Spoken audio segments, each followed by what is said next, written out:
episode in PKLive, and my name is Nuria Mohammed. Today we are very honored and privileged to be hosting our own Dean of Students, Mr. Jacob Ikiara. How are you, sir? All right, thank you. First, I'd like to say this is a very big privilege for us to have you on our show. How are you feeling this day? Well, I'm a bit excited because it's not usual for me to be interviewed in the TV show. So this is the first time for you? Well, I can't say this is the first time, but this is the first time in this university.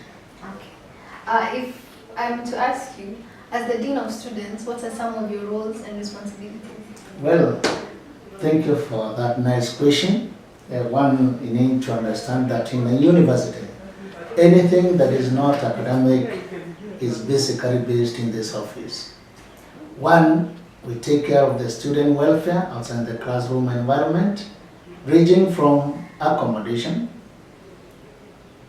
catering, healthcare, and also sports, including the clubs and societies. We also coordinate the activities with the parents in case the student has a problem, and also shows your welfare of the students. Those are some of the activities that we normally do in this office. So, as the Dean of Students, with what you said, what would you talk about? Okay, when I came here as a first year, there are some things I was not very clear on, like how to address an issue. Maybe if I have an issue with how the lecturers are teaching, what is the procedure? Well, the issue of the lecturers for not teaching is basically based on the school in the academic program for monitoring teaching programs. But in case they have a problem that is normally not addressed in the school, the student can still come to this office and just hide their views and also their concerns, and if they have a complaint, we'll handle it. It's very easy to just come into your office. Yeah, this office, you don't need to book an appointment. I normally operate 24/7.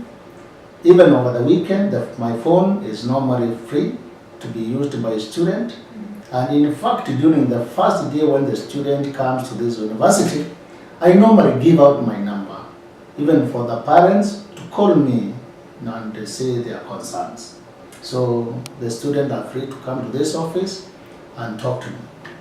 So when coming to university, one of the big dreams, if I can tell most of the students, is diversifying your talents and nurturing it. Most people want to open clubs. Would you say how easy is it to open a club? Yes, to open a club is very easy. First of all, you have your concern, and we normally advise them to lay down the objectives. What do you want to do in that club? And then you form a small team with an interim committee, the chairman, the secretary, and maybe the source of funding. And then you come to my office and we talk about the regulations and all what you'll be having. Then from there, we forward your application, because normally we discuss the application, and see whether the club that you want to form conforms with the university regulation and education. And in that way, then we'll forward your request to the DVC, and then your club will be registered. So, what are some of the requirements when registering a club? Well, some of the requirements, I've said, one, you must have objectives. What you want to do, you come up with your constitution, and you see this is what we want to do in this university. So you have the constitution, and the constitution will spell out the members, who needs to be members, what's their role, and then you must outline objectives very clearly, aims and objectives, and of course you say how the student will benefit out of your club, how you participate in the university, and where possible, you say also the source of funding. That's how we go about it. Doesn't the school provide maybe like funding to hold your club if you have a patron, maybe if you want to do an event outside school, if it's maybe a theatre club? Currently, we expect all the clubs to raise their funds and sponsor their events Themselves. If there is some money to be given out, they will have to liaison with SAMU and get support from other student organizations and also other clubs and also the student SAMU itself.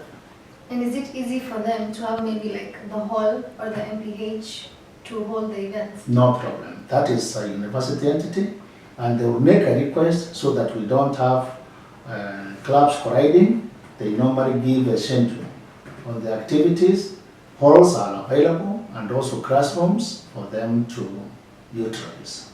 Okay. Another issue I think that there's so many people, like for me in first year up to now fourth year, we haven't really had our school trip, and we've always been seeing the fee on the slip. Yeah, thank you. That's a very good and pertinent question. Normally for trips are in the school.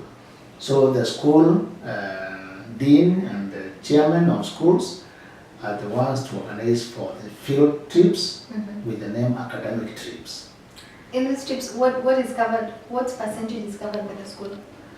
Well, the university will give you the bus and the student will go for a trip. So, and in most cases, yeah, the welfare, the university bus will be given and also the lecturers who will take you through in the welfare association and the activities will be sponsored by the school.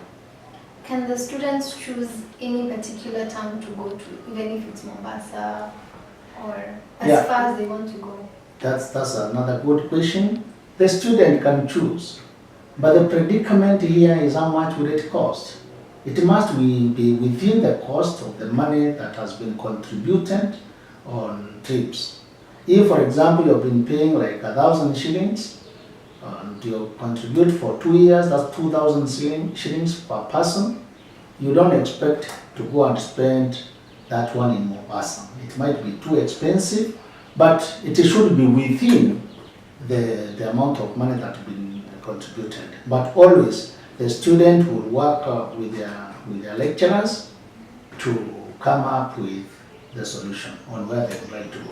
But they need to participate. It's interactive. I think that's a good response, especially for the fourth years, because like my class, they're all crazy about the trip. So if I may ask, what course are you doing? BCom. BCom. BCom, you liaison with the School of Business and you get to a trip. Yeah. I think another issue is we don't really have the awareness of work study. So many first years, I'm sure, they do not know it exists in the university. Yeah, thank you. The work study is a program that is run in the university to assist the needy students. What happens from the unit entity, that is from the department, for example, like in the library, they will make a request to the university to have like 20 people to work in the library. And then from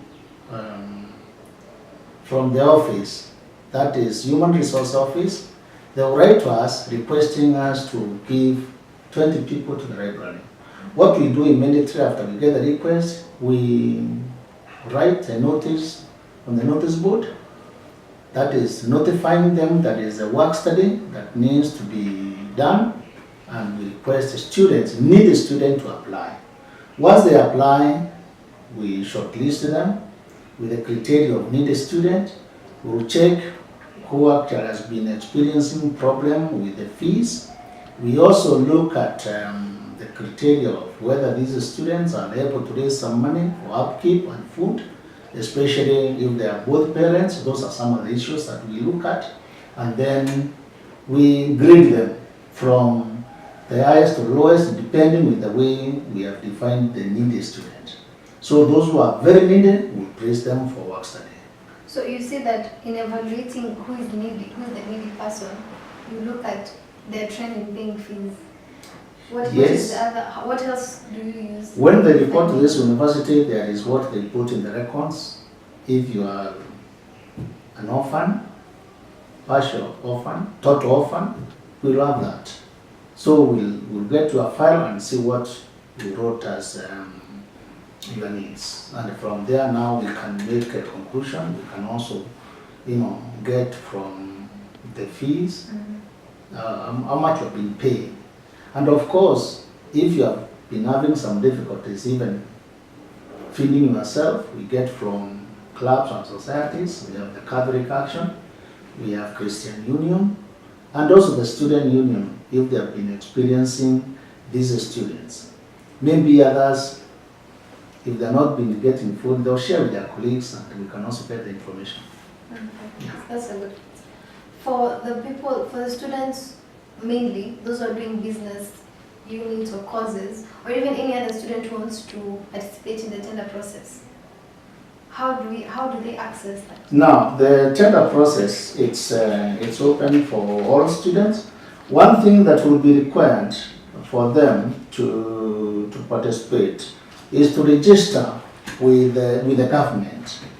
The youth, they register a company, or women and disabled, and then they will get what we call AGPO certificate, and that is the government, we call it the government procurement opportunities, and then when they have that certificate, they can just participate with the tender like anybody else. But because they have an extra certificate, they will be considered under that category. So they will make provisions of applying to different categories as it is required. They will also need what we call varied tax compliance, company profile, and the category they want. They need also to register with KRA, and in that way they can participate like anybody else. Thank you. Okay, the next issue is something I think when I was telling everyone we were hosting the day, everyone wanted to know Yes. this particular issue, which Yes. is the dress code. Oh, You've been very that one is a quite interesting phenomenon for the students, because many of them are very young. They would like to have that freedom, and the question is, why should they be restricted? But you see also, me as a dean, I also mentor them to be good Kenyan citizens, adhering to regulations and rules. When they come to the university, in section 111 in their code of conduct, there is what we call general conduct. And in the general conduct, clause 1A says that wear acceptable and appropriate attire at all times. And in particular, while attending lectures, practicals during mealtime, in the dining hall, all other university functions. Now, acceptable attire, here it depends with what you term as acceptable. Norms and values, you can wear miniskirts and it is known. But the dean is left to interpret what we call acceptable clothes. And for now, I will use the norms and values within the surrounding community, where they will term miniskirts as something which is not right in the community. And in normal functions, many students have come from secondary schools, and they live also in the church environment, whereby there is a way you conduct yourself. Proper dressing, that's the dress code, acceptable dressing within the society. And that was I embrace as dress code. I don't expect ladies to wear miniskirts at all times. I expect them, because they are growing up, they grow up with some discipline of clothes. Also men, there are so many clothes that men can wear and they are acceptable in the society. So that's what I embrace as the Dean of Students, because one of my duties is to assist the student to live in a better and acceptable conduct within the university. Yes. When you talk about appropriate attire, does the hats or capes? Yes, the hat, when you have it, you don't wear it in official occasions, unless if you are a politician, you can have it in the political meeting. You don't wear it in the church. I don't expect people to wear hats in classroom environment where they cover their eyes and all that. I don't expect them also to wear hats in the dining room, because in the dining room it's not acceptable. So what I term as acceptable attire, the way you look, smart looking, with a good hair, yeah, and then that way, you are growing up as a young, strong man, acceptable in the society, even where you come from, when you go in the church. So you need to be smartly dressed, nice looking. But you know, the hat also covers the hair when it is not done. So you don't need to cover yourself with something when you're not clean. So at least something acceptable. So I think it's been an honor to have you on our show. A very Sure. big honor. I hope we'll get like 1,000 views. You should tell your wife and your kids to tune in. No problem. I'll tell them, my wife and kids, and but I hope they will like it.